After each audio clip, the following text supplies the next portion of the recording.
안녕하세요.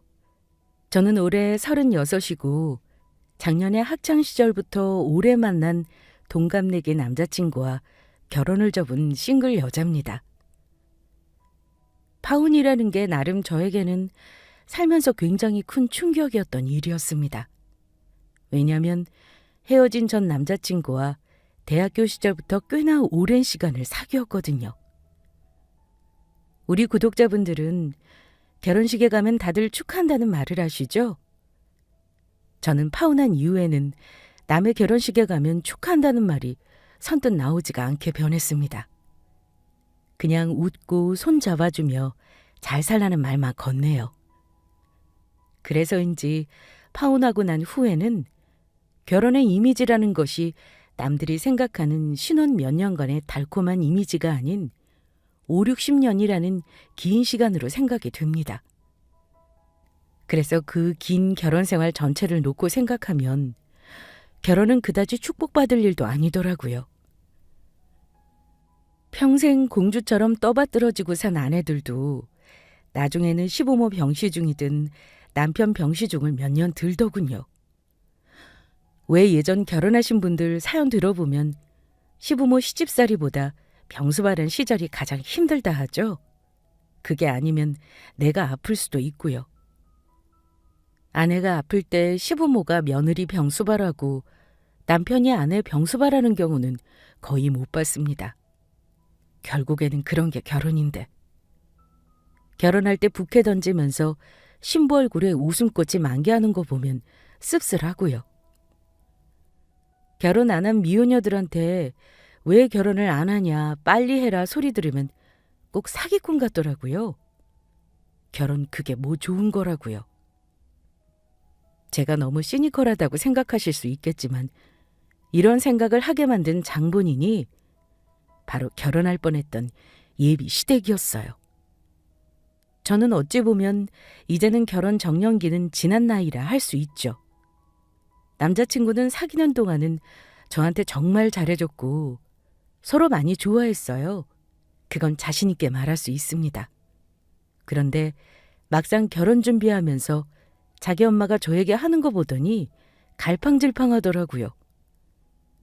연애할 때 제가 헌신한 거 다 갚겠다고 하더니만 막상 결혼하면서 계산적으로 변하고 제가 버는 돈 친정엄마에게 들어가는 거 아까워하는 거 보면서 솔직히 그때부터 이 결혼은 날샜구나 싶었던 게 사실입니다. 한 가지 기억나는 일이 있는데 처음에 자기 식구들과 인사하자고 했을 때 저에게 남자친구에게 미리 들었던 예비 시어머니는 제가 직접 만나본 시어머니와는 너무 달랐다는 겁니다. 남자친구가 말하길 자기 엄마는 자식들을 굉장히 동의심 강하게 키우려고 애쓰신 분이라고 했죠. 그래서 자식 결혼할 때도 간섭 안 하실 분이라고 했습니다. 우리 어머니랑 너랑 적어도 결혼 준비하면서 부딪힐 일은 없을 거야. 우리 어머니가 예전부터 나한테 그러셨거든. 공부까지는 시켜주지만 돈 벌기 시작하면 그때부터는 결혼도 나 알아서 가라고 하셨어. 그래서 걱정이다. 나도 돈 많이 못 모아서 장가를 가야 하나 말아야 하나 너한테 진짜 미안한데 진짜로 안 도와주시면 어쩌냐? 그럼 우리가 알아서 하면 되지. 많이 도와주시면서 바라는 거 많으신 것보다는 나은 것 같은데? 결혼 준비 완벽하게 하고 결혼하는 사람 없으니까 서로 부족한 거 채워가며 하면 되니 나한테 미안할 거 없어. 이래라 저래라 간섭하는 것보다는 훨씬 나을 것 같은데? 자기가 모아둔 돈이 별로 없는데 오빠 부모님 쪽에선 한 푼도 안 대주신다고 옛날부터 말해오셨다며 걱정하길래 솔직히 저는 혼자 계신 엄마를 나중에 모시고 살거나 가까이 살 생각도 있었기 때문에 시댁 도움받지 않는 게 오히려 잘 됐다 싶었습니다. 그래서 집 제외하고 다른 결혼 비용은 절반씩 부담하자고 말했습니다. 그래도 설마 하니 직장 생활 몇 년 동안 몇 천만 원은 모아놨겠다 생각했어요. 남자친구는 사실 가정 형편이 그다지 좋은 편은 아니었습니다. 남편은 장남이었는데요. 집에서 나름 기대를 한몸에 받고 자란 아들이었습니다. 여동생 하나 있는 건 상대적으로 시부모님이 투자를 많이 안 했다고 해요. 장남이 잘 돼야 한다는 사고방식을 가지신 분들이라 아들에게만은 없는 형편에도 공부시키고 나름 할 거 다하게 해줬다고 들었습니다. 남자친구는 대학교 졸업하고 임용고시 딱 1년 준비 후 합격해 지금 서울 소재 중학교에서 교사로 근무 중입니다. 저와 남자친구는 학생 때 만나 연애를 했고 저는 약사예요. 제가 먼저 자리를 잡으면서 그 사람이 교사 임용 시험 준비하는 동안에 나름의 내조랍시고 애를 많이 쓴 건 다름 아닌 저였다고 생각합니다. 저는 남자친구가 공부하면서 돈 없을 때 거의 데이트 비용과 남자친구 궁색한 처지를 많이 도와줬어요. 아마 남자친구가 취준생인데 내가 돈을 벌고 있다면 누구든 저 정도는 했을 거라 생각합니다. 그래서 남자친구가 저에게 많이 고마워하기도 했고요. 자기 말로는 자기 엄마도 제가 아들에게 잘한 걸 다 알고 있고 고마워한다고도 들었습니다. 예비 시부모님 처음 만날 때 긴장을 많이 했지만 그래도 남자친구 말 믿고 좋은 분일 거라고 생각했죠. 당연한 말이지만 시댁 첫인사 때 바로 파혼을 고민하지는 않았어요. 다만 예비 시어머니가 저를 보고 결혼까지 할 줄은 몰랐다는 말을 하시긴 했습니다. 우리 아들이 원래 의리가 참 좋긴 해. 너랑 오래 사귀는 줄은 알았지만 이렇게 진짜로 결혼까지 할 줄은 몰랐다. 너는 남편과 말하는 참 잘 골랐구나. 내 아들이라서 하는 말이 아니라 그렇잖니? 평생 직장에.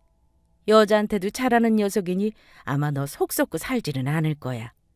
아들한테 듣자니 너는 약사라지? 월급쟁이 약사는 요즘 얼마나 받니? 그래도 둘이 벌면 금방 돈 모아서 자리 잡겠구나. 엄마, 월급쟁이 약사 아니라니까요. 주연이 약국 직접 차려서 하는 거예요. 알고만 계시라고 약사라고 말씀드린 건데 저 민망하게 무슨 월급 얘기를 꺼내고 그러세요. 어머나, 내가 너무 지금 주책 맞은 말을 한 거니? 나는 그냥 약사라길래 어디 약국에서 월급쟁이 약사하는 줄 알았지. 그래도 전문직이니 돈은 많이 벌겠구나 했다만 약국까지 직접 차렸는 줄은 몰랐다. 그래봤자 허울만 좋죠 뭐. 약국 차릴 때 돈이 한두 푼 드는 게 아니잖아요. 저 아직도 대출금 열심히 갚고 있는걸요. 그러니? 하긴 요즘은 약국도 거저 차리는 게 아니니 돈이 많이 들었겠구나. 결혼할 때는 대출 있으면 안 되는데. 그건 다 갖고 결혼할 거지? 시가 식구들 앞이니 잘난 척하지 않고 최대한 겸손하게 말씀드렸습니다. 그런데 대출이 있다는 말에 어머니가 정색하시면서 다 갚고 결혼할 거냐는 말에 제가 당황스러워하자 남자친구가 끼어들어 마무리를 했습니다. 엄마, 그건 우리가 알아서 할 거니까 신경 쓰지 마세요. 어머? 신경 쓰지 말라니?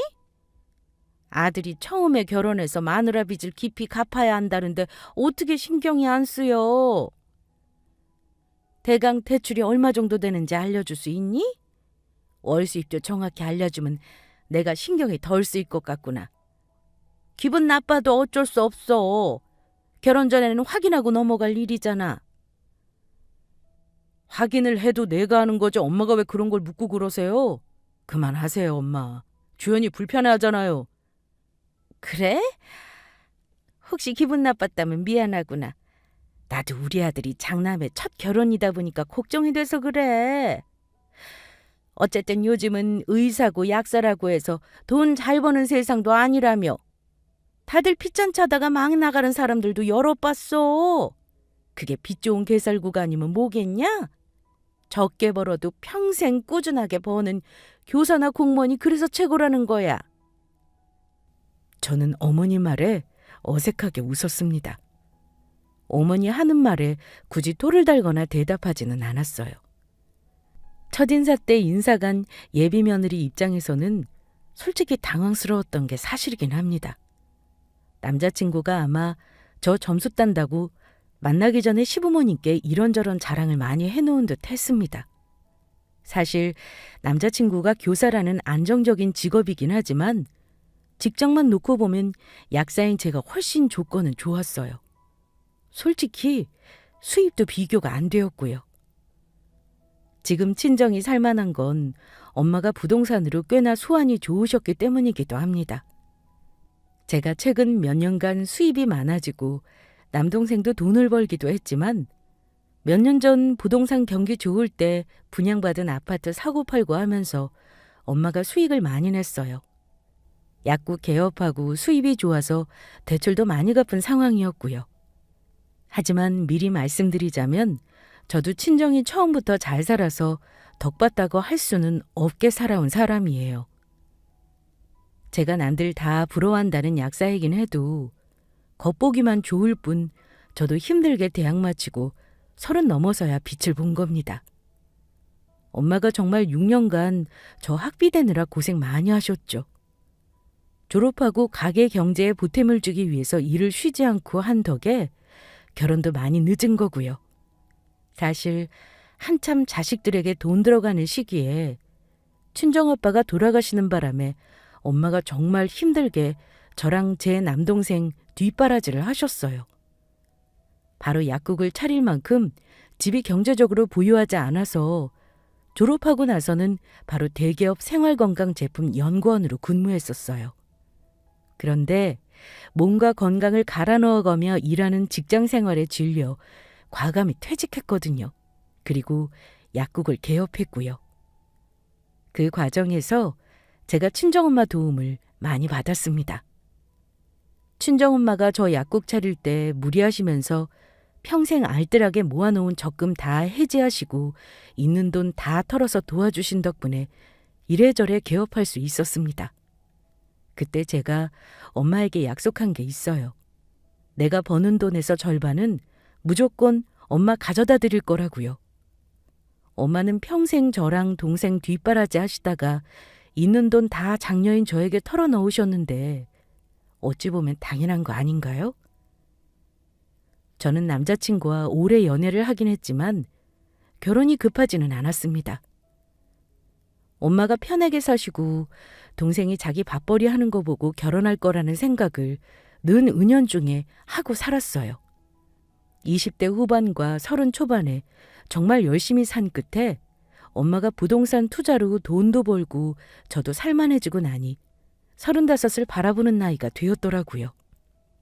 그때부터는 저희 친정엄마도 결혼을 재촉하긴 하셨습니다. 우리 친정엄마는 사위에게 대단한 욕심을 부리지 않으셨고 늘 저에게 이런 말을 자주 하셨습니다. 엄마가 네 아빠랑 살면서 힘들었던 거 봐서 알지? 남자 돈 잘 벌고 능력 있다고 다 좋은 거 아니다. 그저 여자한테 다정하고 시부모님 좋기만 하면 무난하게 사는 거야. 네 남자친구 보니 여자한테 큰소리칠 성격은 아니던데 성실하고 착하고 부모한테 안 기대도 될 정도로 밥벌이 하고 있으니 더 바랄 것도 없어. 제일 중요한 건 너한테 잘하는 거, 엄마는 그거면 된다. 엄마, 요즘에는 남자들이 여자한테 함부로 하면 장가 못 가는 세상이야. 조건 따져가면서 결혼해도 나쁘다는 말이 아니라 똑똑하다는 말 듣는다니까? 엄마가 사위 욕심이 너무 없네. 근데 사위감은 마음에 들어도 시부모님 이상하면 엄마 나 결혼 못하게 할 거야? 그러자 엄마가 단호하게 대답하셨습니다. 말할 것도 없지.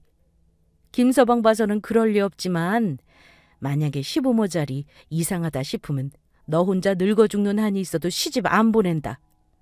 엄마가 겪고 살았으니 잘 알아. 그래도 설마 하니 우리 딸 정도 되는 사람이 시집 간다는데 시댁에서 옛날처럼 며느리한테 나쁘게 해야 하겠니? 엄마는 어지간하면 더 나이 들기 전에 우리 딸도 시집가서 자리 잡고 사는 거 보고 싶어. 예전에 시집가지 말고 혼자 살라는 말은 엄마도 너무 살기 힘들다 보니 홧김에 한 소리야. 세상에 어느 엄마가 딸내미 노처녀로 늙는 거 보고 싶어 하겠어? 엄마는 제가 결혼하겠다는 예비사위의 시부모님이 절대 이상할 리 없다는 생각을 확고하게 하고 계시더라고요. 이상한 집안이면 절대로 시집 안 보내겠다고 하시면서도 딸이 혼자 늙어가는 거 싫다고 하시더라고요. 우리 친정엄마가 저리 말씀하신 건 이유가 있었어요. 우리 친정엄마가 제 기준 만만치 않은 시집살이를 하신 분이에요. 저는 엄마가 저희 친할아버지 할머니 삼시세끼 차리고 늙어 병 시중까지 들었던 거 보고 자랐습니다. 그래서 이제 살만한가 싶었더니 아빠가 아프셨고 아빠 돌아가실 때까지 엄마도 고생을 많이 하셨습니다. 우리 아빠는 그 당시에 엄마 편을 들어주지 않으셨던 분입니다. 제 기억에는 그랬어요.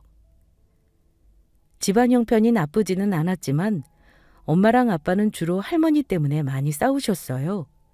은연중에 저도 나중에 절대 시어머니 고약한 집에는 시집가지 말아야겠다고 생각했고 엄마는 힘드실 때 꼭 신세한탄하듯이 저에게 시집가지 말고 능력 갖추고 혼자 살라는 말을 많이 하셨습니다.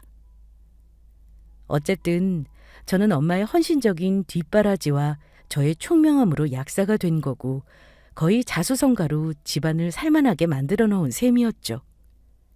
남동생 역시 군대 다녀와 학교 졸업하고 바로 증권회사 취직하고 나니까 엄마는 그제야 마음이 놓이시는지 결혼하라는 말을 하시더라고요.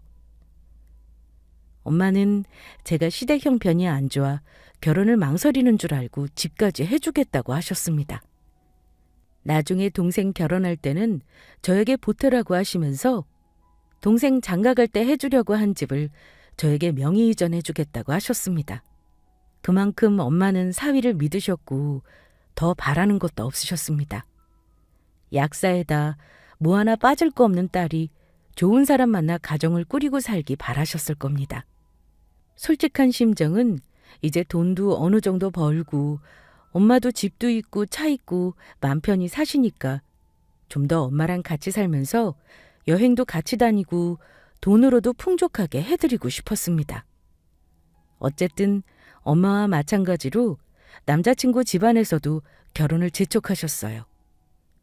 제가 약국 개업하고 나서 슬금슬금 한 번 얼굴 보자는 소리는 남자친구 통해 여러 번 듣긴 했습니다. 계속 미루다 34 되던 해에 저도 결혼하겠다 마음 먹고 양가 인사도 드리게 된 겁니다. 그런데 처음 만나는 자리에서 어머니가 버는 돈이니 대출 운운하신 게 썩 유쾌하지만은 않았습니다. 그래도 시아버지는 좋으신 분 같더라고요. 어머니가 혹시 말실수할까 봐 옆에서 촉각을 곤두세우고 계시는 건 물론 남자친구 말에 계속 맞장구 치시면서 저를 곤란하지 않게 하려고 애를 쓰시긴 했습니다. 어쨌든 남자 쪽보다는 제가 더 큰 소리 칠 수 있는 상황임에는 틀림없었습니다. 그런데 문제는 그 다음부터 결혼 준비하는 과정에서 자꾸만 생기더라고요. 그렇게 인사드리고 대강 결혼 시기와 상견례 날을 잡았는데요. 예비 시어머니는 제가 집을 해오겠다는 걸 남자친구에게 전해 듣고는 큰 고민을 덜은 눈치였습니다. 한 번은 할 말이 있다고 부르신 적이 있었는데 저에게 이러시더라고요. 네가 집을 해온다니까 내가 아주 마음이 놓이지 뭐냐. 아들 덕은 크게 못 봤다만 그래도 잘난 아들 덕에 며느리 덕을 이리 보는구나 싶어 말이야. 근데 너 엄마가 해주신다는 집은 동네가 어디라니? 우리 아들 출퇴근은 편해야 할 텐데.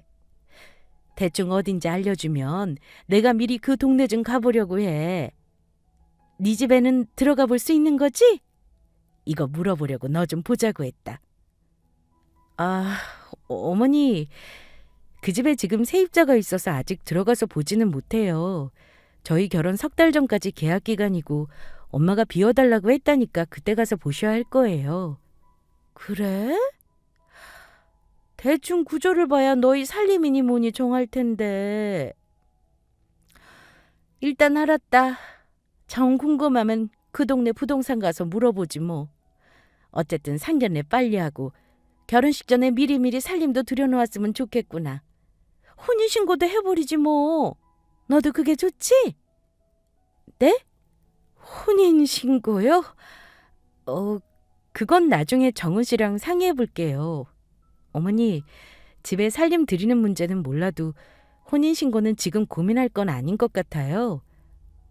지금 하나 나중에 하나 어차피 할 거 미리 해서 나쁠 게 뭐 있어. 그리고 살림 보러 갈 때는 정훈이 안목 없으니까 꼭 나랑 같이 가는 걸로 하자. 알았지? 시어머니는 제가 집이 있다는 걸 알고 나서는 남자친구에게 결혼을 더 재촉하셨습니다.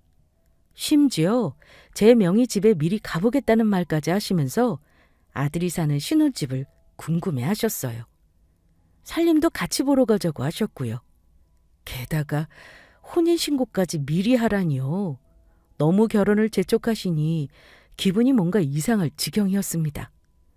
제가 약국 개업하고 형편이 나아지는 걸 남자친구도 쭉 봐왔던지라 결혼을 재촉한 이유도 있을 테지만 집까지 해온다고 하니까 어머니 입장에서는 이게 웬 떡이냐 했겠죠. 그런데요. 막상 결혼을 하려고 보니까 일단 남자친구는 결혼할 준비가 너무 안 되어 있었습니다. 교사 월급이 다들 아시겠지만 그리 많은 편은 아니에요.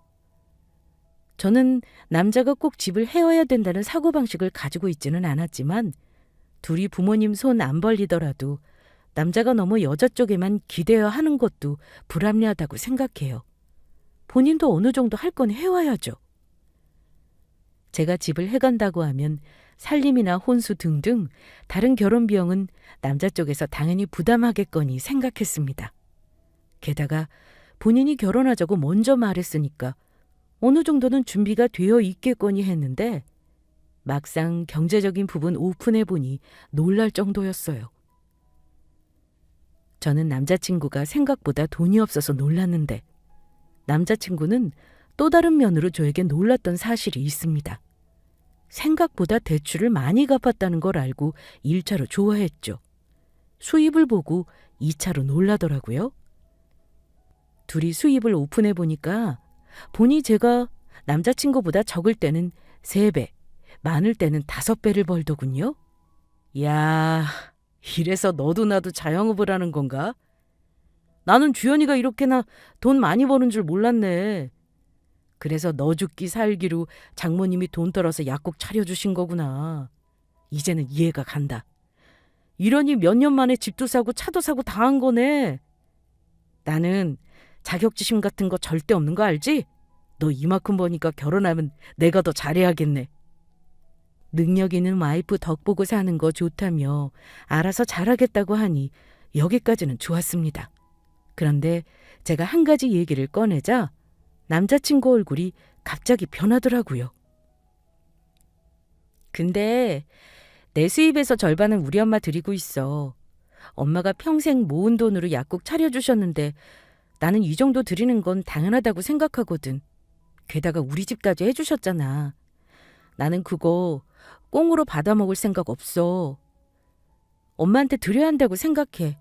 내가 버는 돈에서 그만큼 드려도 나 사는 데는 지장 없기도 하고 결혼해서도 엄마는 혼자 계시니까 계속 드릴 생각이야.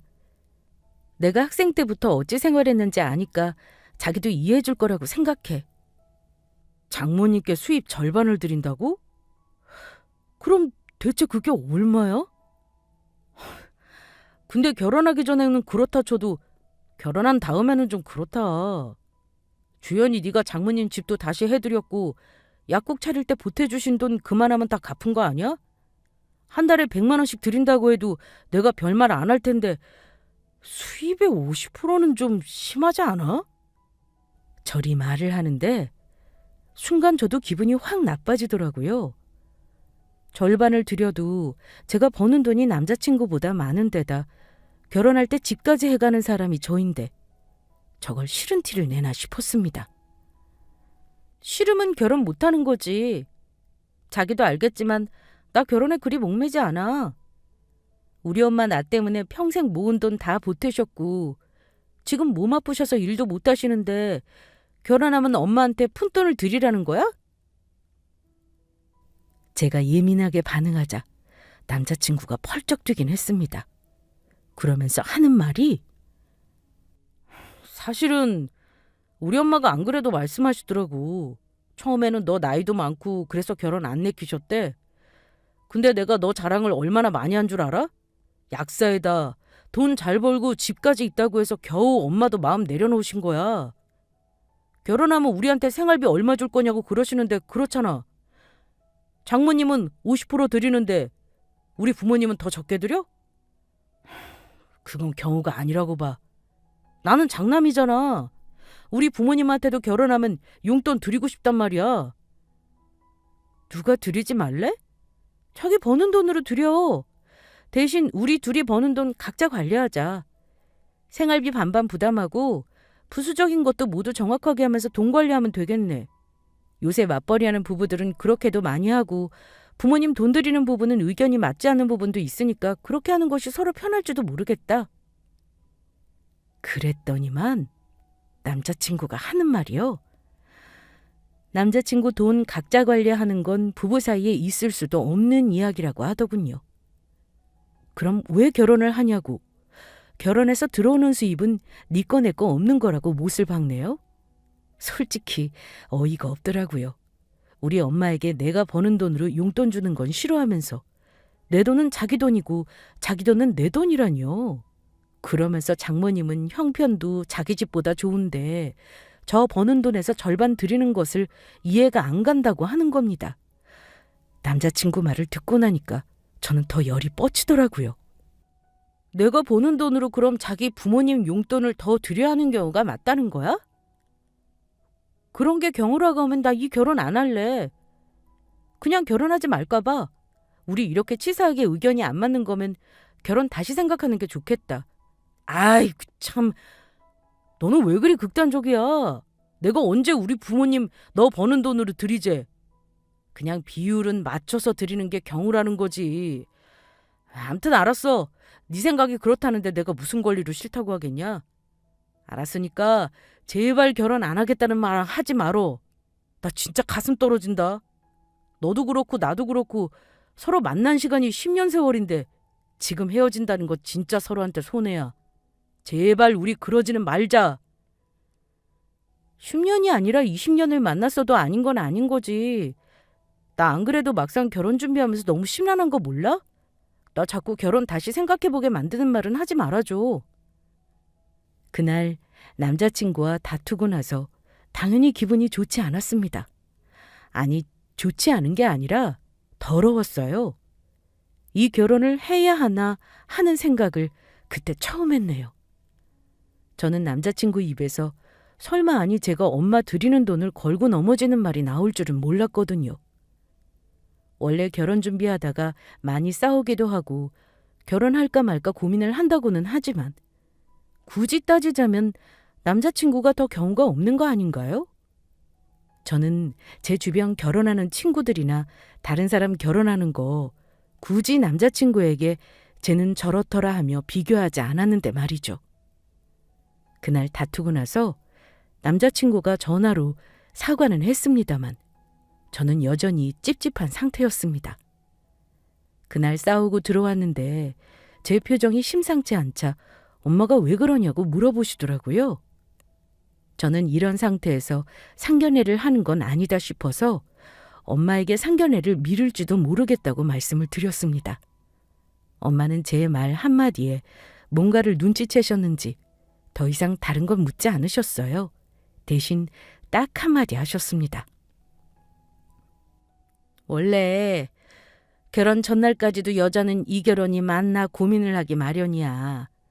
그런데 도저히 이해 못할 걸 참으면서까지 결혼할 필요는 없어. 엄마가 너 결혼하라고 한 건 너 행복하기 바라는 마음으로 얘기한 거지. 만에 하나 그런 게 아니라면 때려치워도 엄마는 아무 상관없다. 저 결혼 늦을까 봐 걱정하시면서 예비사위랑 결혼 빨리 하라고 하시던 엄마도 제가 고민하는 모습을 보시고는 저렇게 마음을 편하게 해주셨습니다. 그런데 다음 날 바로 시어머니에게서 연락이 오더라고요. 할 말이 있으니 만나자면서요. 상견례 날이 일주일 앞으로 다가왔지만 저는 남자친구를 다시 보게 되면서 결혼 자체를 고민하고 있었는데요. 아예 제 생각에 쐐기를 박는 사건이 그날 예비 시모를 만난 날 생겼습니다. 약속 장소에 나가는데 어쩐지 저 보시는 표정이 결혼 날짜 잡자고 얘기하실 때와는 사뭇 달랐습니다. 뭔가 잔뜩 화가 나신 듯 했는데 저는 왠지 그 이유를 알 것 같아서 아무 말 하지 않았습니다. 아니나 다를까. 시어머니가 밥 먹기도 전에 저한테 대뜸 하시는 말씀이 이랬어요. 예, 오늘 보자고 한 거 내가 좋은 소리 하려고 부른 거 아니니까 기분 나빠도 새겨들어. 결혼하기 전에 분명히 해두고 넘어가야 나중에 뒤탈이 없을 것 같아서 보자고 했어. 상견례 전에 할 말이 있기도 하고 말이다. 네, 어머니, 말씀하세요. 너 말이야. 우리 아들이 너보다 돈 못 벌고 가진 거 없다고 은근히 깔보는 거 나는 못 본다. 내가 정훈이한테 어제 아주 이상한 소리를 들었어. 네? 갑자기 그게 무슨 말씀이세요? 제가 정훈 씨를 왜 깔보겠어요, 어머니? 깔보지 않고서야 네가 돈 좀 벌고 집 좀 산답시고 버는 돈 대부분 엄마한테 준다는 말이 나오겠니? 결혼하면 둘이 버는 돈은 둘이 공동재산으로 관리하는 법이야. 네가 남편보다 돈 더 번다고 마음대로 가정경제를 마음대로 하면 대체 우리 아들이 가장으로서 면이 서겠니? 아휴, 내가 정훈이 얘기를 듣고 얼마나 기가 막히든지. 저 역시 남자친구가 어머니에게 제 사정을 시시콜콜 말했다는 사실을 알고 기분이 상해버렸습니다. 어머니, 죄송하지만 그 문제는 어머니가 저에게 뭐라고 하실 일은 아니에요. 그건 결혼 전에 친정에 제가 했던 일이고요. 저한테 무슨 말이 듣고 싶어서 그런 말씀을 하시는 건지. 내가 설마 아니? 네 친정엄마 돈 주지 말라고 만나자고 했겠니? 예비 시모는 저리 말하면서 슬쩍 자기 아들을 쳐다보더라고요. 둘이 눈짓 주고받는 거 보면서 알았습니다. 이 두 사람 나 만나기 전에 뭔가 작당을 했구나 싶었죠. 그래서 일단 무슨 말을 하는지는 들어보자 싶었죠. 어쨌든 네가 버는 돈의 절반을 네 친정에 준다고 우리까지 똑같이 달라 그럴 수는 없는 노릇 아니냐. 너희 부부 경제 사정도 있으니 말이야. 그래서 내가 생각을 좀 해봤는데 차라리 네가 집 해오는 김에 혼수까지 전부 해서 오면 계산이 맞지 싶다. 그리고 예단도 내가 안 받으려고 했다만 그게 또 하나 있는 아들 장가 보내면서 경우가 아니라더라. 난데없이 계산 운운하면서 저에게 신혼집에 들어가는 혼수까지 맞춰오라는 소리를 하시더라고요. 그러면서 예단 얘기까지 꺼내며 반상기, 운수저, 명품백, 사돈의 팔촌까지 목록을 주르르 읽으시는 겁니다. 어이가 없었던 저는 일단 다시 한번 어머니 뜻을 알기 위해 되물었습니다. 제가 지불하면 혼수는 정훈 씨가 하기로 한 거 아니었나요? 근데 갑자기 계산이라는 말씀을 하시니 저는 도무지 이해가 안 가네요. 어머니, 게다가 예단은 진작에 안 하기로 했는데 갑자기 이러시는 것도 황당하고요. 정 그러시면 예물 저도 해주세요. 결혼 예물은 일생 한 번뿐인데 정훈 씨 형편 생각해서 안 하겠다고 한 거 아시잖아요. 어머니가 이렇게 나오시면 저도 받을 건 받아야겠네요. 그랬더니 저더러 머리가 영 안 굴러간다는 말씀을 하시며 이러시대요. 그 좋은 머리로 이해가 안 가면 어쩌냐? 네가 지금 나한테 예물을 해달라는 말이 나와? 아휴, 답답해. 못 알아들으니 할 수 없구나. 내가 다시 알아듣게 얘기해주마. 너 결혼하면 집 해준 값이랍시고 네 친정엄마한테 매달 버는 돈의 절반을 드리기로 했다며. 네가 우리한테 친정엄마 돈 주는 만큼 용돈을 안 주더라도 이해할 테니까 대신 혼수 해오고 예단도 챙기라는 거야. 나는 아들 장가 보내고 덕 보는 것도 없고 니들한테 용돈을 그만큼 받는 것도 아닌데 아들 장가 보내면서 바리바리 혼수를 해줘야겠니? 너한테 받는 거 하나도 없이 그건 아니지 싶다. 친정엄마한테 버는 돈 절반을 줄 만큼 여유로운 네가 해오라는 거다. 우리 아들은 모은 돈이 너만큼 있는 것도 아닌데 그 돈 다 털어서 신혼집에 살림을 들일 수는 없는 노릇 아니냐. 이래야 계산이 맞지. 나는 너한테 아들을 주는 거잖아. 어머니, 집도 제가 해가는데 솔직히 과하신 것 같아요. 아무것도 안 해주시면서 집에 혼수에 예단까지 해오라뇨? 너 돈 잘 벌고 친정엄마 먹고 살만한데 작년 시집 보내면서 그 정도도 못 해주니? 그제야 저는 예비 시어머니의 희한한 계산법이 이해가 가더라고요. 아니, 무슨 말인지 이해만 했을 뿐 납득은 가지 않았습니다. 예비 시모는 절 무슨 로또로 생각하셨나 봅니다. 제가 집을 해온다는 걸 처음에는 고맙게 생각하시는 듯 했지만 제가 능력 있고 친정이 살만하니 이미 잘난 아들을 주는데 어느새 그건 당연한 것이 되어 있었습니다. 그것도 모자라 제가 친정엄마 드리는 용돈을 가지고 이상한 계산법을 들이대며 혼수까지 해오라는 거였죠. 저는 이미 마음속으로는 이 결혼은 파국이다라는 생각을 그때부터 했습니다. 저는 가운데서 눈치만 보고 있는 남자친구에게 물었습니다. 지금 어머니가 하시는 말씀 말이야. 혹시 정훈 씨한테 다 전해들은 사실 맞는 거지? 참 대단하다. 나랑 싸우고 화해하고 끝인 줄 알았더니만 그걸 쪼르르 자기 엄마한테 말하고 내가 이런 어처구니 없는 말을 듣게 해? 그러자 남자친구는 다급하게 저의 입막음을 하듯 말했습니다. 주연아, 어처구니 없다니. 우리 엄마가 서운하셨을 거라는 생각은 안 해봤어? 우리 엄마는 미래의 권리를 포기하시면서 나름 합리적인 조건으로 얘기하신 거야. 우리 신혼집 혼수라고 해봤자 비싸게 안 하면 3천만 원으로 충분히 사고도 남는 건데 솔직히 그 돈이면 장모님 드리는 돈에 비해 귀여운 수준 아니야? 우리 엄마가 하자는 대로 하자. 그럼 우리 결혼 아무 문제 없을 거고 엄마도 이제 일절 말씀 안 하신대. 순간 제가 알던 사람이 맞나 싶더군요. 무슨 이런 도둑놈 심보를 가진 인간들이 있나 싶었습니다. 남자친구가 이런 면이 있다고는 꿈에도 몰랐어요. 정말 결혼이라는 것이 사람의 새로운 면을 보게 하는구나 싶었습니다. 저는 하도 기가 막혀 피식 웃었는데요. 한술 더 떠 예비 시모가 이러는 겁니다. 그렇다고 너무 싼 걸로만 사면 못 써. 가전제품은 어느 정도 고급 라인으로 맞춰야 오래 쓰는 법이야. 가구도 조립가구 같은 거 쓰지 말고 백화점 가서 골라. 예전에 말한 거 기억하지? 혼수 장만할 때 내가 같이 가서 골라줄 테니 그리 알아. 어쨌든 내 뜻은 알아들었지? 오늘 당장 가서 네 친정엄마한테도 말씀드리고 상의해보렴. 두 모자가 북치고 장구치고 하는 거 보며 내가 왜 이런 말을 듣고 있어야 하나 정신이 번쩍 들더라고요.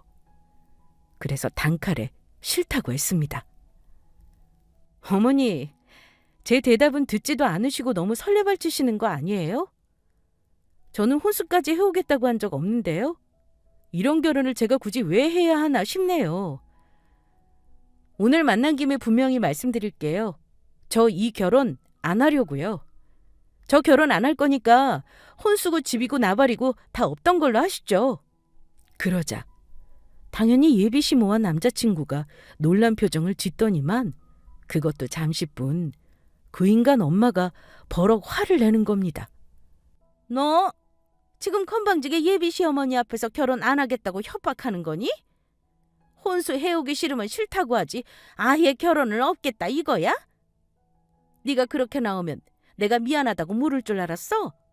너 아주 보통이 아니구나. 이런 말 꺼내기 힘든 집이면 아예 하지도 않아. 근데 너 친정엄마가 먹고 살만하고 너도 우리 아들에 비하면 떼돈 버는 수준 아니냐. 아주 있는 것들이 더하네. 아주 있는 것들이 더해. 나도 이 결혼 못 시키겠다. 네가 결혼 안 하겠다고 나온다고 나 그거 무서워할 사람 아니야. 막말로 네가 나이가 어리기라니 인물이 특출나기라니 그 똑똑한 머리로 약사 일하면서 집안 일으킨 게 다잖아. 어디 네 맘대로 해봐라. 우리 아들은 너 아니어도 좋은 혼처 많아. 그 인간 엄마 하는 말을 듣자니 그동안 저를 어찌 생각하는지 딱 알겠더라고요. 자기 아들이 저에 비해 한참 아깝지만 결혼시키는 이유도 알았고요. 결혼하지 말라는데 굳이 제가 더 할 말은 없었습니다. 오히려 잘 됐다 싶어 할 말이나 하자 결심한 저는 확 내질러 버렸습니다. 있는 것들이 더하다고요? 아줌마, 다음에 아들 장가 보낼 때 그런 속물근성에 거지근성 내비치면 아들 장가 평생 못 보내니까 제발 정신 차리세요. 없이 살면 이렇게 티를 낸다니까. 정말 구질구질하네요. 뭐? 너 지금 뭐라 그랬니? 아줌마? 구질구질해? 너 말 다 했어? 남자친구 엄마는 화가 나서 금방 제 머리채라도 잡을 것처럼 일어났고 남자친구 놈 역시 저에게 화를 냈습니다. 야 박주연, 너 우리 엄마한테 무슨 말버릇이냐? 구질구질이라니. 너 진짜 나랑 우리 집 우습게 본 거야? 지금 한 말 사과해. 사과는 무슨.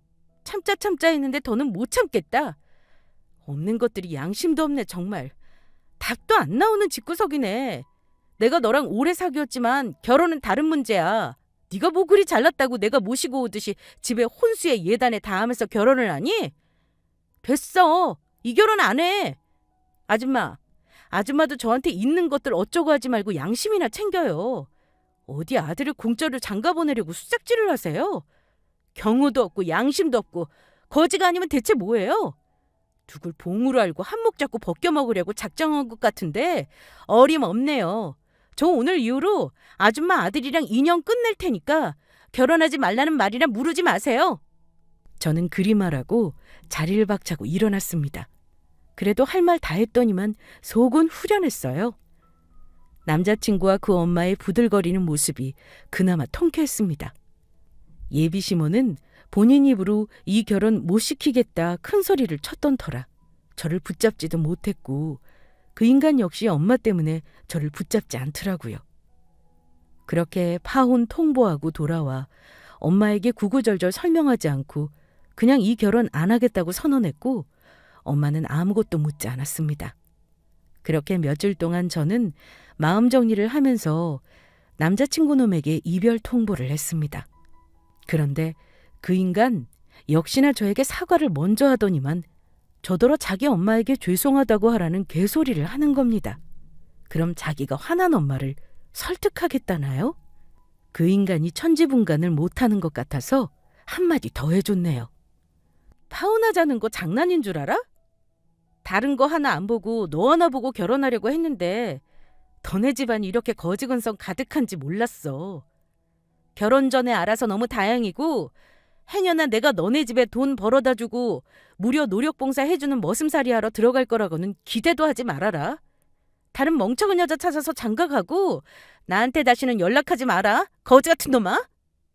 다시 한번 헤어지자는 의사를 전달했고 만약 집으로 찾아오거나 문자로 괴롭힐 시에는 남동생과 인맥을 동원해 남자친구 근무하는 학교에 찾아가 아주 곤란하게 만들어주겠다고 해줬습니다. 그랬더니만 그 인간 엄마가 하루 걸러 하루 전화를 해대면서 나이 많은 사람이 이렇게까지 하는데 꼭 그래야겠냐고 하시면서 너도 아들 가져봐야 내 심정 안다면서 자기를 이해해달라네요. 긴 말 필요 없이 욕 한 바가지 해주고 차단해버렸습니다. 아마 뒤늦게 지들이 너무 과했나 싶어서 꼬리를 내리고 일단 결혼은 업지 말자 뭐 이런 얘기를 했겠죠. 사과하네 어쩌네 했지만 사탕발림이라는 걸 제가 왜 모르겠습니까? 봉 잡으려다가 눈앞에 욕심 때문에 봉 놓치고 한동안 저 붙잡으려고 혈안이 되어 있었지만 결국은 뭐 이렇게 끝났죠. 저질스러운 인간들은 똑같이 저질스럽게 대해주는 게 맞더라고요.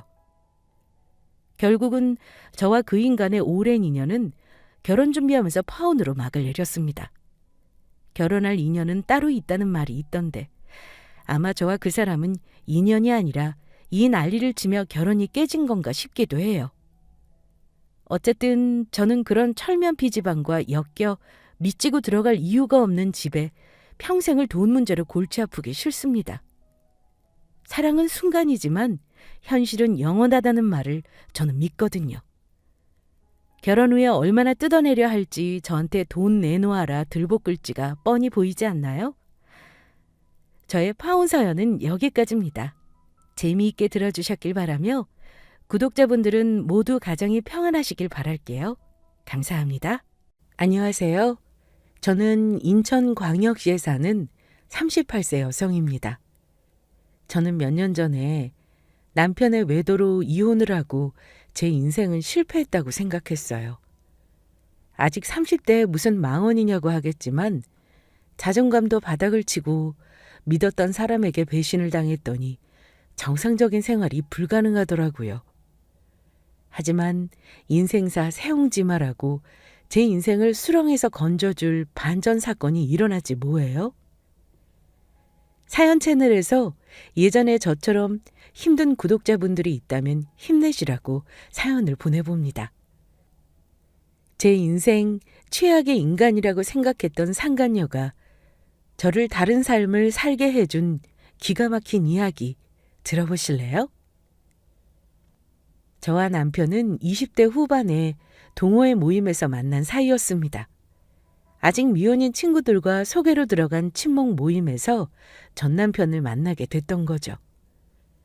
전 남편과 저는 동갑 친구였고 유머 코드가 잘 맞는 편이었어요. 말도 잘 통하고 성격도 사교적인 남자가 저에게 맞춰주며 적극적인데 마다할 여자가 어디 있을까요? 저는 그런 남편과 만난 지 한 달 만에 교제를 하게 됐어요. 당시 전 남편은 고등학교 체육 교사였고 저는 친정에서 운영하는 식품회사에서 사무직으로 일을 하고 있었더랬죠. 사귄 지 100일이 되었을 무렵 전 남편과 서로 기념 선물을 주고받았는데 그때 제가 건넨 지갑이 명품이었거든요. 전 남편은 평소에도 제가 하고 다니는 장신구나 옷들이 다 명품 같더니 수연이 너는 하고 다니는 액세서리도 그렇고 옷, 가방 다 명품 같더니 선물도 비싼 브랜드 지갑을 사주네. 알고 보니 완전 재벌집 딸내미 이런 거 아니야? 재벌은 무슨...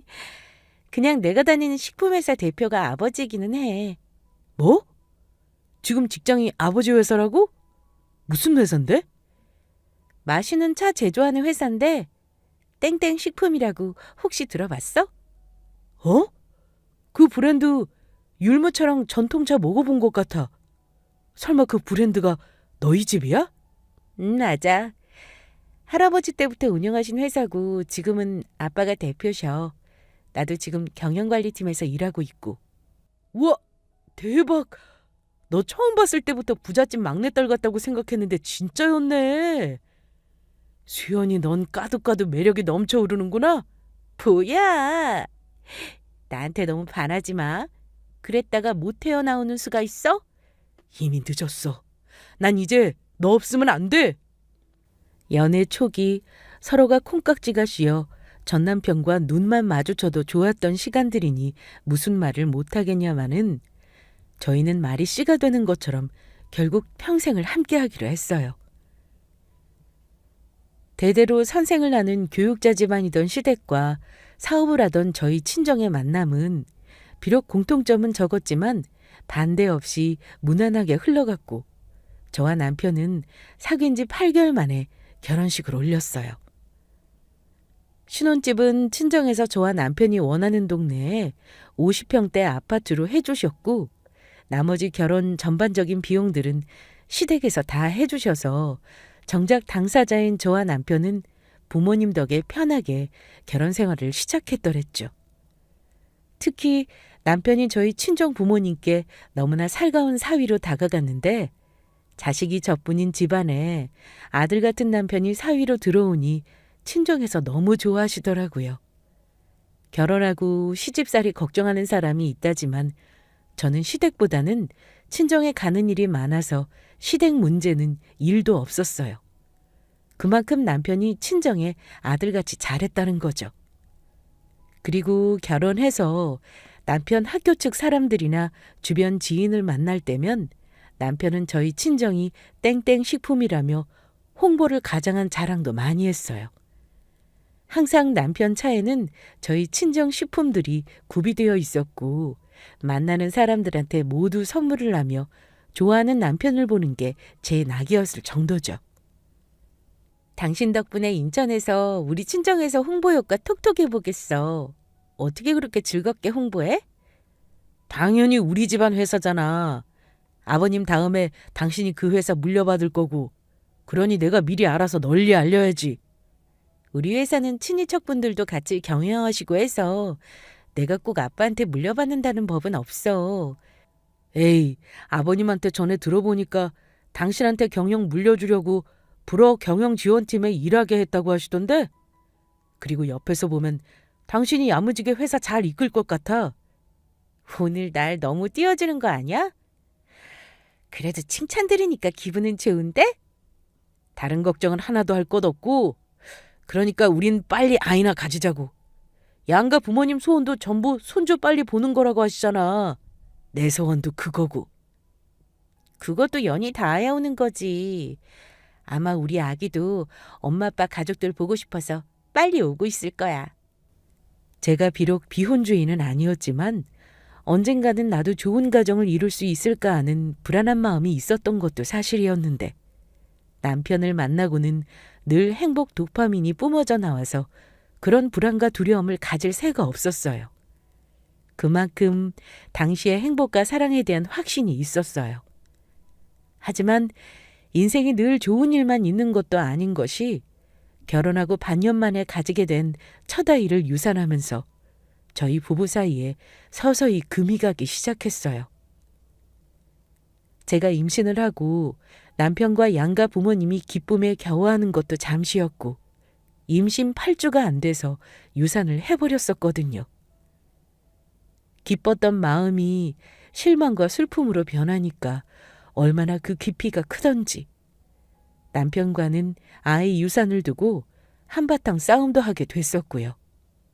물론 제 자궁이 약해서 유산이 됐다지만 남편은 유산의 모든 책임을 저에게 돌리며 원망했어요. 마치 제가 아이를 죽게 한 것처럼 남편이 저를 책망하고 원인을 따지는데 그 순간들이 너무 치욕스럽고 서러움이 크더라고요. 너무나 가깝고 깨소금 볶던 저희 부부는 한 번의 유산을 계기로 서로 사이가 많이 멀어졌어요. 자연스레 각방까지 쓰게 되면서 대화도 줄고 함께하는 시간은 더더욱 사라지고요. 특히 결혼 2년 차 때는 친정아빠가 운영하시던 회사가 휘청이면서 부도 위기까지 맞이하자 남편과의 관계는 이루 말할 수 없을 정도로 급격하게 더 안 좋아졌어요. 시댁에서도 시부모님이 저희 친정을 우려하는 말씀도 하시고 걱정을 많이 하셨고 당시 남편 주변과 제 주변에서도 친정회사가 망하는 거 아니냐는 말들을 많이 들었더랬죠. 어제 지역 뉴스에 장인어른 회사 나온 거 봤어? 사태가 생각보다 심각한 모양이던데. 맞아. 심각하지 않다고 할 수 없는 사안이야. 그래도 경영진들부터 모든 관련 사람들이 어떻게든 회사 문 닫는 건 맞겠다고 하는 터라 아직은 더 지켜봐야 할 것 같아. 그래서 지금쯤 이 말을 해야 할 것 같아서 오늘 대화 좀 하자고 했어. 우리 이혼하자. 갑자기 그게 무슨 말이야? 이혼을 하자니? 무슨 이유로 이런 말을 하는 거야? 나 같은 월급쟁이가 망한 처가를 감당하는 건 어려울 것 같아. 그리고 당신도 우리 사이가 예전 같지 않다는 거 알잖아. 그러니 헤어지자. 말도 안 돼. 우리 친정에서 어려운 건 맞지만 그렇게 쉽게 무너질 회사 아니야. 만약 망한다고 해도 당신한테 책임지라는 말 아무도 안 해. 그래도 당신이 아버님 자식이고 회사 지분이 많이 있는데 인생 어떻게 될지 모르지. 그런 것도 있고 일단 난 우리 결혼 생활이 그만하고 싶어. 한 번 한 말은 다시 주워 담을 수도 없다는 건 몰라? 어떻게 그런 말을 아무렇지 않게 냉정하게 할 수 있어? 당신은 우리 친정도 좋아하고 나도 많이 좋아했잖아. 이거 봐. 당신도 지금 방금 과거형으로 얘기하는 거 못 느꼈어? 나도 예전에는 그랬어. 하지만 지금은 아니라고. 당신이랑 더 대화하기도 싫고 같이 살고 싶지 않아. 결혼 1년 차에 첫 아이 유산 사건을 기점으로 이미 남편과 관계는 멀어져 있었고 친정에서 부도 위기로 남편과 저는 되돌릴 수 없는 강을 건넌 사이가 되어버렸어요. 마치 남편은 이런 위기를 기다렸다는 듯이 저와 친정을 손절하더라고요. 제가 아무리 그래도 이혼하는 게 말이 되냐며 남편에게 매달렸지만 남편은 흔들림 1도 없이 냉정하기 그지없이 이혼을 요구했어요.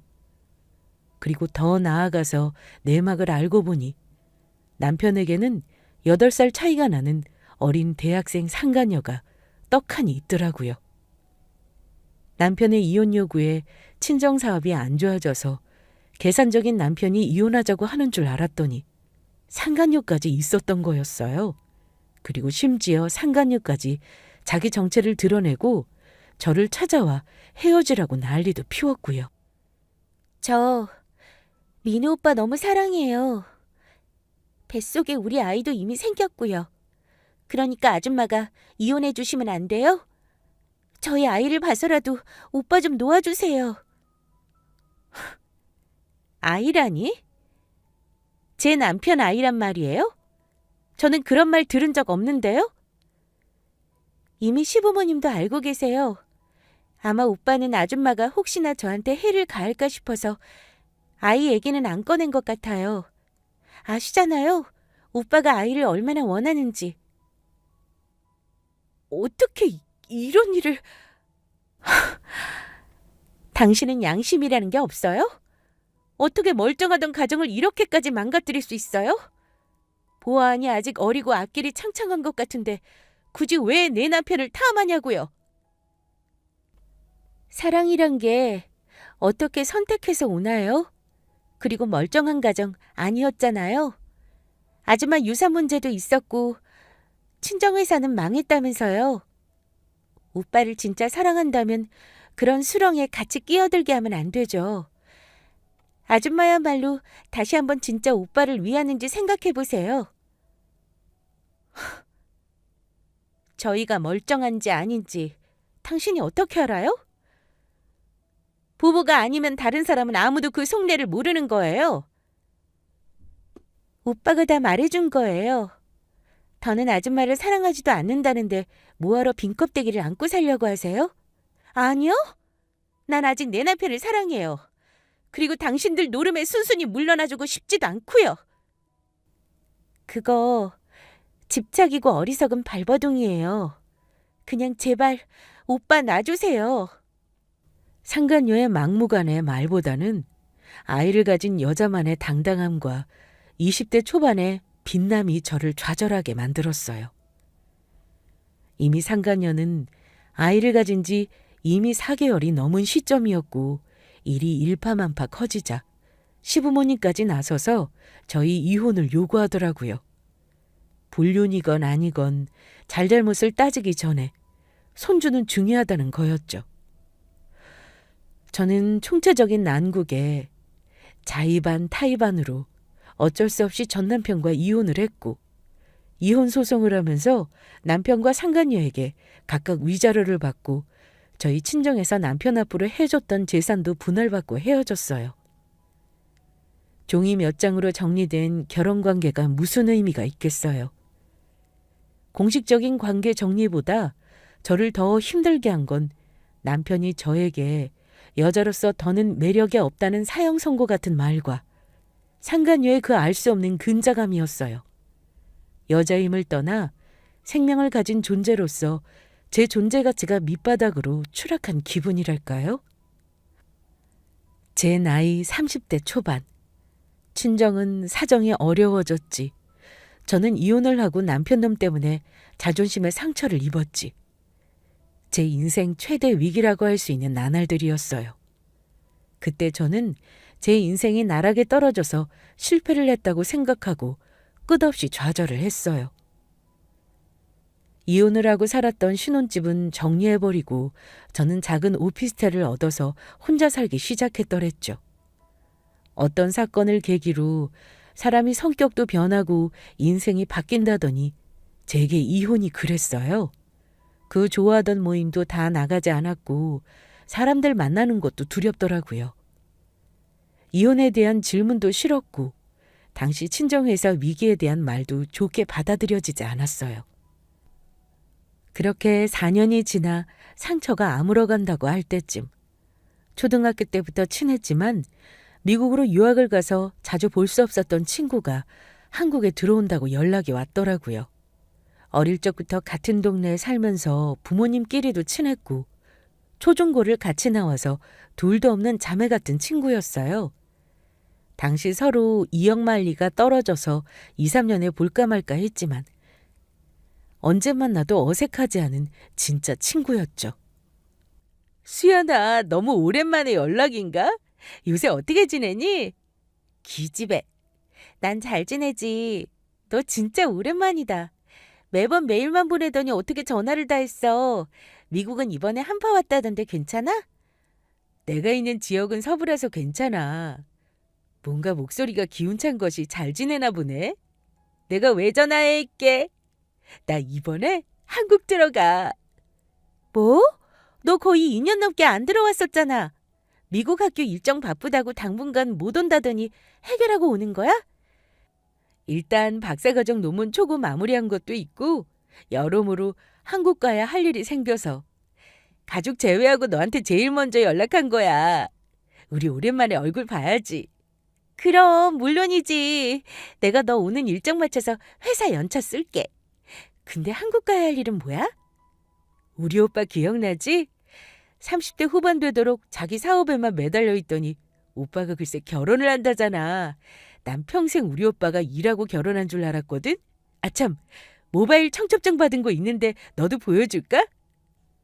그래. 너희 오빠 고등학교 때 보고 안 본 지 억만 년이다.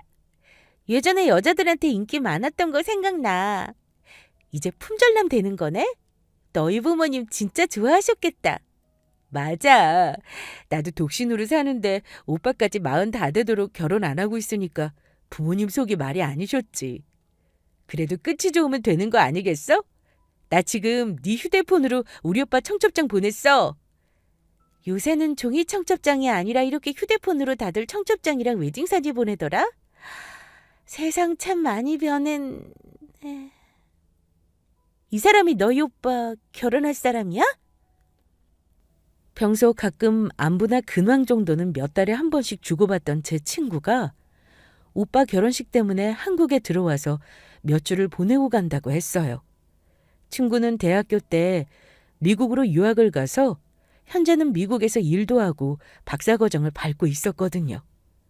다들 그러고 살겠지만 한번 외국에서 터를 잡고 사니까 한국에 한번 들어오는 게 쉽지만은 않았어요.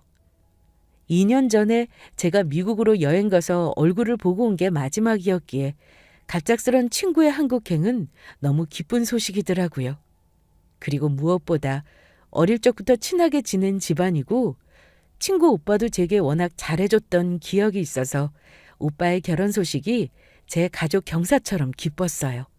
친구의 들뜬 목소리를 들으면서 모바일 청첩장을 열어보는 순간 저는 제 눈을 의심할 수밖에 없었어요. 왜냐면 친구 오빠 옆에 있는 새 신부가 제가 익히 알고 있는 얼굴이었거든요. 바로 제 인생을 망친 전 남편의 상간녀였어요. 전화로 친구의 제잘거리는 목소리가 들렸지만 저는 충격으로 한동안 말도 안 나오더라고요.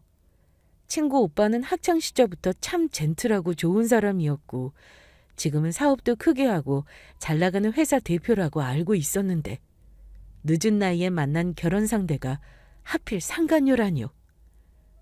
뭐라고 말을 해야 할지도 모르겠고 말문이 턱턱 막혀와서 억지로 목소리를 쥐어짜내 친구에게 겨우 말을 할 수 있었어요. 혹시 이 여자분 이름이 한세롬이야? 잠깐만. 청첩장 보니까 그 이름 맞네. 뭐야? 세연이 이름 어떻게 알았어? 너 아는 사람이야? 안다고도 할 수 있고 모른다고도 할 수 있지. 너 세연이 될 사람 만나본 적 있어? 아니, 나도 사진이나 영상통화만 해봤어. 그런데 왜? 무슨 일인데? 아니야. 그냥 내가 딱 한마디만 할게. 친구야. 내가 네 오빠 인생 살려줄게. 지금은 이 정도만 말해줄 수 있을 것 같아. 한국 오자마자 나부터 만나줘? 아주 급한 일이야. 제 친구가 미국 유학을 가 있는 동안 제가 이혼을 했기에 친구에게는 상간녀에 대한 이야기는 간략하게 얘기했었지 아주 자세한 내용을 말하지는 않았었거든요.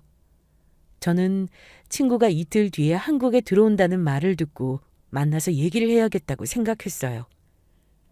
그렇게 친구와 대화를 하고 나서 상간녀가 제 전남편이 아닌 친구 오빠와 새 출발을 하려고 한다는 걸 알게 되니까 그 후로 잠이 안 오더라고요.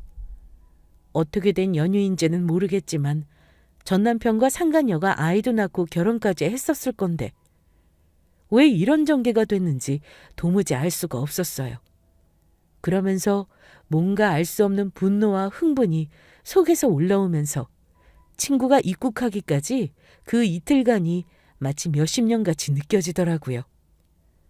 그리고 이틀 후 입국한 친구를 직접 공항까지 마중 가서 제가 살고 있는 오피스텔로 일단 데리고 왔더랬죠. 친구도 가족을 먼저 보고 짐도 풀어야 하는데 제가 막무가내로 저희 집에 데리고 와버렸더니 많이 당황하는 눈치였어요. 하지만 친구 오빠 결혼식이 열흘 남아 있었고 전혀 여유가 없었기에 친구에게 쉴 틈 주지 않고 제 이혼에 대한 얘기부터 바로 했어요. 미니야, 지금 내가 너무 급해서 바로 본론부터 얘기할게. 사실 전화로 먼저 얘기할까 했다가 네 얼굴 보고 해야 할 것 같아서 내가 이때를 기다렸어. 무슨 일인데? 엄청 큰 문제야? 네 얼굴 보니까 듣기 겁난다. 내가 4년 전에 이혼하면서 너한테 왜 헤어졌는지 말했던 거 기억나? 기억나. 아마 너 그때 남편이 바람나서 이혼한다고 했었지? 20대 어린 여대생이랑 아이까지 가져서 남편이랑 시댁이 너한테 이혼해달라고 했었던 것 같은데 맞아? 맞아. 바람이랑 친정회사 위기 때문에 남편이 날 손절했었어. 이혼은 당시 나에게 너무나 큰 인생 실패였고 치부라서 진짜 친한 친구지만 너한테 다 얘기하지 못했어. 그냥 아무한테 내 얘기 못했다고 보면 돼. 네가 많이 힘들어했었지. 널 20년 넘게 알았지만 그렇게 힘들어하는 모습은 처음이었어. 근데 그게 지금이랑 무슨 상관이 있는 거야?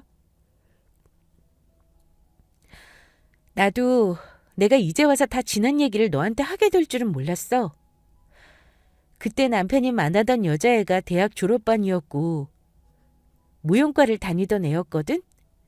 집안이 나처럼 가족 사업을 했었고 여리여리하면서 아주 당차고 싸가지가 없달까? 아무튼 말할 때 얼굴에 보조개가 보이는 그런 인상이었어. 이름은 한세롬이었고. 한세롬. 어디서 많이 들어본 이름인 것 같다.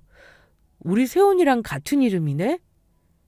내가 예전에 노트북에 저장해뒀던 전남편과 상간녀 사진인데 이혼할 때 증거로 제출했던 거고 나머지는 다 지우고 이거 한 장 딱 남아있었어.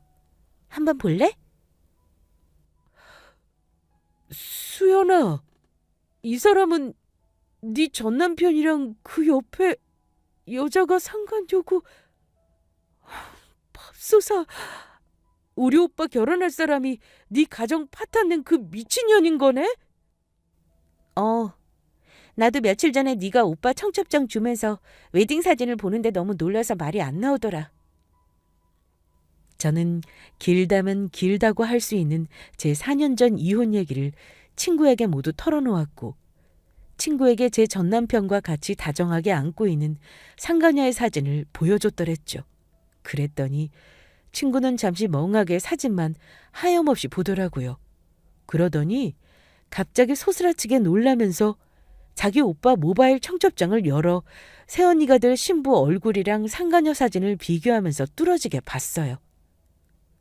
이 여자 네 결혼 파탄 내고 아이까지 가져서 네 전남편이랑 재혼한다고 했다는 그 여자가 내 새언니 될 사람이랑 동일 인물인 거네?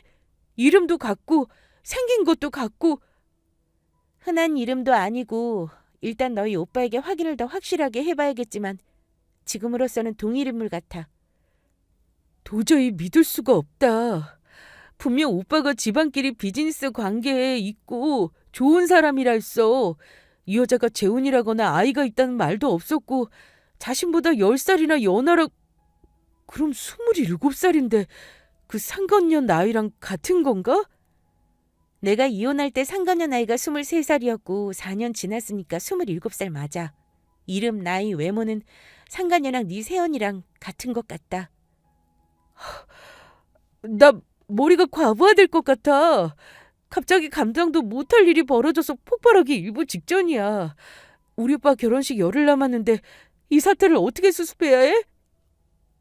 일단 진정하고 너희 오빠 만나서 우리가 여태 추측한 게 맞는지 확인부터 해보자. 그러고 나서 어떻게 처리할지 의논해보는 게 좋을 것 같아. 이제부터 정신 똑바로 차려야 해? 그래야지. 우선 우리 오빠한테 연락해서 지금 당장 보자고 해야겠어. 아니면 지금 평일 점심때니까 우리가 오빠 회사에 가보는 것도 괜찮을 것 같아. 오빠가 바쁘다고 하시면 퇴근하고 저녁에 봐야 하겠고. 친구는 자기 새언니가 될 사람이 제 이혼의 주적인 상간녀라는 사실을 알고 너무 놀란 눈치였어요. 그도 그럴 것이 과거 제 가정을 파탄낸 상간녀가 다시 신분 세탁하고 포장해서 자기 새언니로 온 거였으니까요. 친구는 말도 안 되는 사기 결혼이라며 분노했고 그 자리에서 자기 오빠에게 바로 전화를 걸어 당장 만나자고 했어요. 다행히 친구 오빠는 시간적 여유가 있다면서 자기 회사 사무실로 저희 보고 오라고 하더군요. 안절부절하는 친구를 달래면서 친구 오빠 회사에 도착했더니 10층 빌딩 전체를 쓰는 회사로 제 생각보다 훨씬 규모가 있더라고요. 8층에 있는 회사 대표실이라는 곳을 안내받아서 갔더니 10년 전 기억 속 친구 오빠가 똑같은 얼굴을 하고 있었어요. 창섭 오빠, 진짜 오랜만이에요. 거의 10년 넘은 것 같은데 맞죠? 아니지. 몇 년 전에 네 결혼식에서 봤었잖아. 7년 정도 됐나? 오빠, 지금 그게 문제가 아니야. 집안 난리 뒤집어지게 생겼어. 내가 하는 말 확실하게 대답해?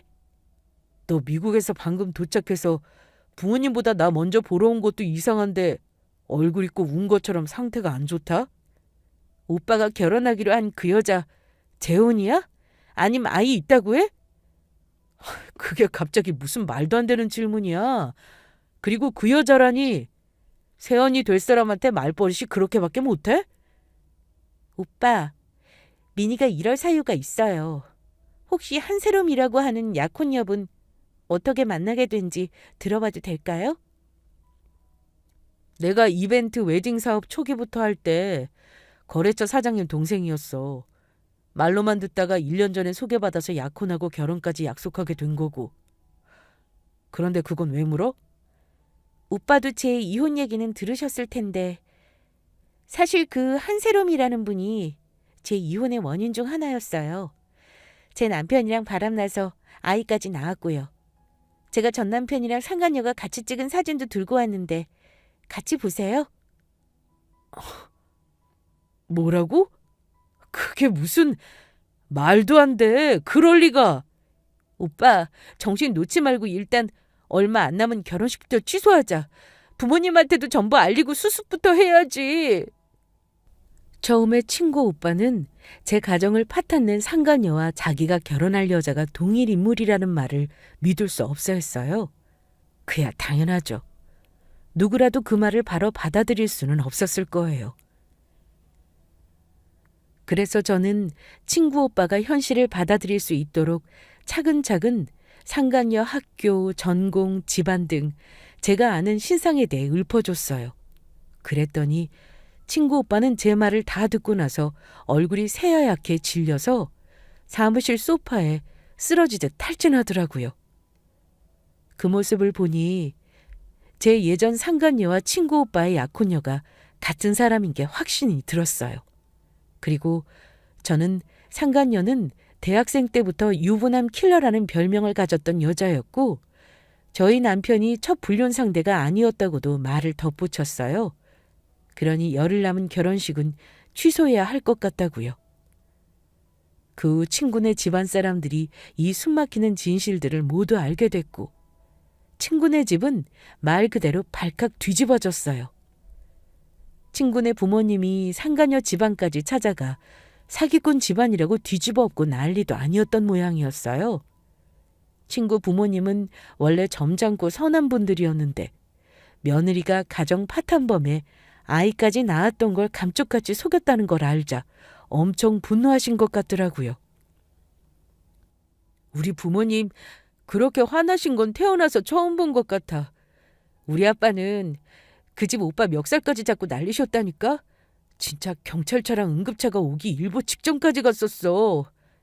나도 네 말 듣고 얼마나 놀랐는지 몰라.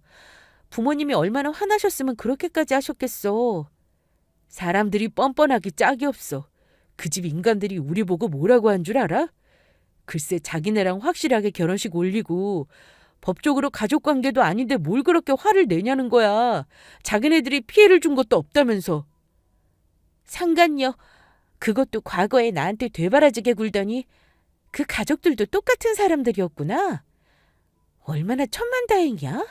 그런 인간들이랑 가족이 되기 전에 이렇게 다 정리가 됐으니. 다 네 덕이야. 친구야, 네가 말하기 꺼려했던 이혼 얘기, 상간녀 얘기까지 다 솔직하게 해주고 도와줘서 우리 오빠가 산 거야. 진짜 너 아니었으면 우리 가족들이랑 오빠는 아무것도 모르고 완전 당했을 거고. 내가 도울 수 있어서 다행이야. 난 너희 가족들 전부 좋아하거든. 좋은 분들이 피해를 안 봐서 그걸로 된 거라고 생각해.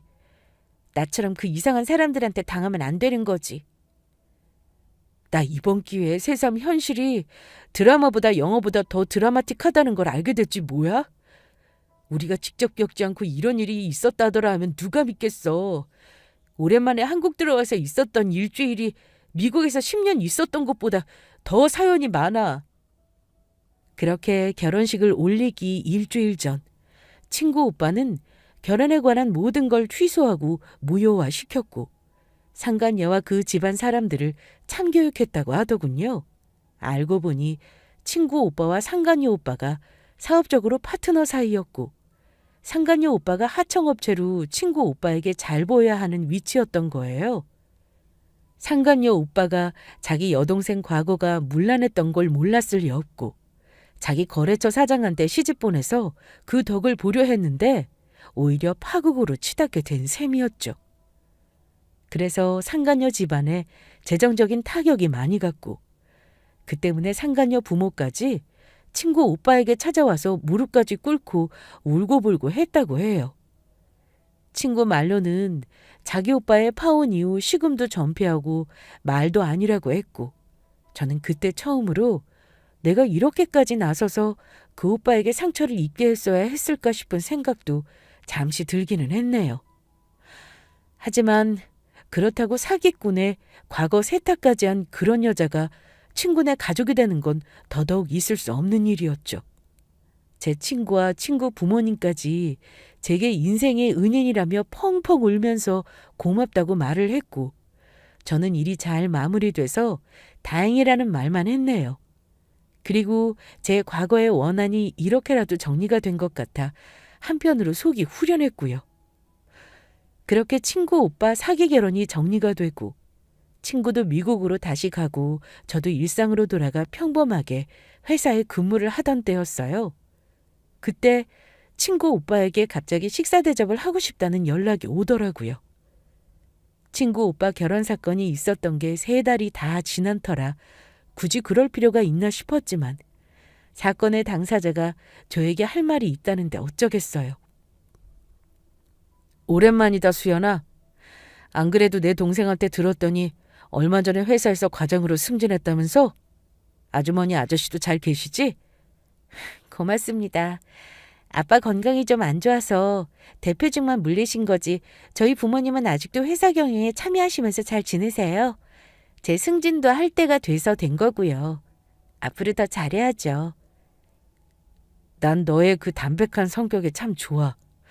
일희일비하지 않고 차분하고 이성적이고 어릴 때부터 넌 항상 그랬던 것 같아. 덤벙거리는 내 동생이랑 묘하게 상호 보완적이고 말이야. 민희는 참 사랑스러운 아이예요. 감수성이 풍부한 만큼 정도 많고요. 그래도 오빠 얼굴에 전에보다 많이 좋아지신 것 같네요. 다행이에요. 시간이 약이죠. 나 오늘 너한테 식사 대접하겠다고 한 건 은혜를 갖고 싶어서 보자고 한 거야. 은혜라뇨. 민희랑 아줌마 아저씨도 저한테 충분히 감사 표시하셨고 오빠도 하셨어요. 계속 그렇게 말씀하시면 제가 민망해요. 아니야. 진짜 말만으로 은혜를 갚을 수 없어. 내가 들어보니까 이혼하고 지난 4년 동안 혼자 지낸다면서? 이런 식으로 은혜를 갚는 건 어떨지 모르겠는데 내 친구 중에 아주 괜찮은 사람이 있는데 만나보지 않을래? 저는 이혼한 경험도 있고 그런데 그렇게 괜찮은 분이 저를 만나려고 할까요? 내 친구는 그걸 다 이해하고 품을 만큼 인간적으로도 외적으로도 그릇이 큰 남자야. 오빠가 진짜 보증할게. 오랜만에 친구 오빠를 만나러 나갔더니 저에게 은혜를 갖고 싶다며 사업하는 자기 친구를 소개시켜 주려고 하더라고요. 저는 사실 첫 번째 결혼 때문에 크게 데인 상태였기에 남자에게 환상이나 기대가 전혀 없었고 소개가 부담스럽다며 거절하려고 했지만 친구 오빠가 워낙 자신하며 한 번만 만나보라고 하더라고요. 자기 이름 걸고 소개하는 거라 친구 오빠의 끈질긴 권유에 저는 어쩔 수 없이 한 번은 만나겠다고 하고 소개 자리에 나갔더랬죠. 안녕하세요. 저는 박기웅이라고 합니다. 장섭이한테 말씀 많이 들었어요. 얼마 전에 사기 결혼 당할 뻔한 것도 수연 씨가 도와주셨다고요? 거기까지 말씀을 다 들으셨는지 몰랐어요. 그냥 어쩌다 보니 일이 그렇게 됐어요. 장섭이 결혼 상대 집안이 저랑 사업 거래처라서 알게 됐어요. 그리고 친구니까 창섭이가 대략적인 얘기를 해줬고요. 아, 전부 사업적으로 연결된 사이였나 보네요. 창섭 오빠가 저한테 뭐가 그리 고마운지 좋은 분 소개시켜 주겠다고 해서 나왔어요. 그런데 제가 몇 년 전에 이혼하고 나서는 이런 자리가 어색하기만 하네요. 이해합니다. 저도 몇 년 전에 이혼을 했었거든요. 7년 만에 이런 자리는 처음이네요. 아, 돌싱인지 몰랐어요. 창섭 오빠가 그냥 친구 중에 가장 멋진 분이고 사업 크게 하신다는 말만 했었어서요. 그랬습니까? 친구한테 칭찬받으니 기분 나쁘지는 않네요. 수연 씨는 장섭이 말 그대로 솔직하고 좋은 분이네요. 만나보니 상대의 소개남도 돌싱이었고 와이프가 사업자 출장이 잦은 자신을 못 견뎌하고 바람을 폈다더군요. 과거 상처가 있었던 사람인 만큼 진중하고 성숙한 마인드의 사람이었어요. 그리고 이름만 대도 알 정도로 유명한 회사를 운영하고 제가 생각한 것보다 더 능력이 좋은 사람이더라고요. 소개남은 무엇보다 배려심이 많아서 제게 과거를 꼬치꼬치 묻는다거나 지레 짐작하거나 하지 않는 분이라 생각보다 가치 있는 시간들이 불편하지 않았어요. 그 사람의 현명한 배려로 저는 생각지도 않게 연락처까지 주고받으며 다음을 기약했네요. 그렇게 소개남과는 한두 번 서로 연락하고 응원도 하는 친구같이 지내면서 그분에게 서로 만나보자는 얘기를 들었을 때쯤이었어요. 어느 날 점심시간에 식사를 하러 외부에 갔다가 들어오는데 회사 입구에 제 인생에서 다시 만나고 싶지 않은 인물이 떡하니 서 있지 않겠어요? 바로 상간녀 한세롬이었어요. 당신이 내 약혼자한테 과거 얘기하고 이 결혼 막은 거였다며? 이렇게 다시 얼굴 맞댈 줄은 몰랐는데 아주 제대로 날 엿먹였네? 여길 왜 찾아왔어? 내가 댁이랑 할 말이 남아있던가? 네가 우리 집안이랑 내 앞길 다 막았는데 그럼 내가 그 원흉을 그냥 가만둘 것 같았어? 네가 뭔데 내가 과거 있고 상간녀라고 말하고 다니는 거야? 네가 무슨 권리로? 왜 못해? 남 이야기도 아니고 내가 직접 겪은 일이고 피해자인데 할 수 있지. 그러는 너야말로 어떻게 과거에 아이까지 낳고 딴 남자랑 살림까지 차렸던 주제에 뻔뻔하게 과거 세탁하고 새 출발을 해? 누구 인생 또 망치려고? 그게 너랑 무슨 상관이야? 네 인생 갈 길이나 갈 것이지 왜 오지랖을 부리느냐 이 말이야. 우리 집안 사업이랑 내 파혼 어떻게 책임질 거야? 피해 보상 해내. 네가 안 되면 너희 집 회사에 쳐들어가서라도 보상받고 말겠어. 고소할 거라고! 예전에도 무식한 게 용감하다더니 아직까지 그러고 있어? 역시 사람은 근본이 달라지지는 않는구나. 너도 참 머리가 나빠서 그것밖에 안 되는가 봐? 내가 아니었어도 넌 이혼했을 거야. 그런 과거 숨긴다고 없어질 것 같아? 이년이? 그까지 예전 일로 나를 물고 늘어지네? 내가 그때 위자료주고 다 했잖아. 돈까지 받아먹은 주제 아직도 이렇게 나를 못 잡아먹어서 안달이야? 오늘 너 죽고 나 죽자. 물론 회사 입구에서 소란이 일었기에 경비원분들이 오셔서 바로 상간녀 소동은 진압이 됐지만 저는 몇 년이 지난 지금에 와서 상간녀와의 인연이 이어지는 이 상황들이 전생의 업보가 얼마나 많길래 이런 일을 내가 겪어야 하나 싶었어요. 진짜 어른들 말대로 굿이라도 해서 살풀이라도 해야 될까 싶을 정도였네요. 상간녀와 드잡이 싸움이 있고 나서 저는 가만히 지금의 저란 사람에 대해 생각을 해보는 계기가 됐어요. 내가 과거에 머물러 있는지 아님 지금 현재에 충실한지도 생각해 보고요. 사실 소개받은 분이 최근에 진지하게 만나보고 싶다고 했을 때도 좋은 마음이 반, 거부감이 반이었거든요. 그건 분명히 과거부터 이어져 온 제 상처와 트라우마에서 오는 거부감이 컸을 텐데 상간녀와 재회하고 나니 내가 왜 지나간 과거 때문에 좋은 사람을 놓쳐야 하나 싶더라고요. 그래서 솔직하게 소개남에게 제 현재 마음도 솔직하게 말을 하고 천천히 만나보자고 했어요. 그렇게 저희는 과거의 아픔을 뒤로하고 미래를 약속하게 됐고 어느 날 이 남자와 눈을 마주치고 얘기를 하는데 제 선택이 틀리지 않았다는 걸 알겠더군요. 20대 철없을 때 만난 전 남편과 다르게 이 남자는 현실에 두 발을 딛고 자신과 관련된 것들을 책임질 줄 아는 어른이었어요. 성실하고 자기 가족, 사업을 사랑하고 허세 부리지 않고 건강한 사람이요. 무엇보다 이 사람 앞에서는 제가 꾸미지 않고 숨길 것이 없으니 편하더군요. 그렇게 친구 오빠에게 소개받은 사람과 저는 만난 지 2년이 되었을 때 결혼을 약속했습니다. 그 소식에 친정 부모님을 비롯한 가족들, 친구와 친구 오빠가 너무나도 축복해 주었어요. 그리고 저는 결혼식을 배가 부른 상태에서 하게 됐고요. 언제 찾아왔는지 모르게 아기 천사가 저희 커플에게 와주어서 3개월이 지나서야 임신 사실을 알았었거든요.